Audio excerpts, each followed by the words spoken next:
কত শত দিন কেটে যায় রাত্রি অগণিত, বাবা মায়ের কষ্ট সে তো নয় তো ভোলার মতো।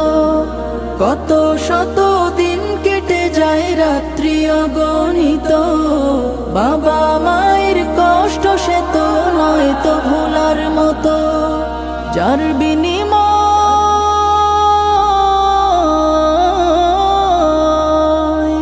যার বিনিময় কণ্ঠে ফোটে পাক হরফের গান, যাদের বুকের মানিক হলো হাফেজে কুরআন, হাফেজে কুরআন, হাফেজে কুরআন। হাফেজ হতে গুরুজনের ত্যাগের নজরানা, চিরজীবন রাখবো স্মরণ।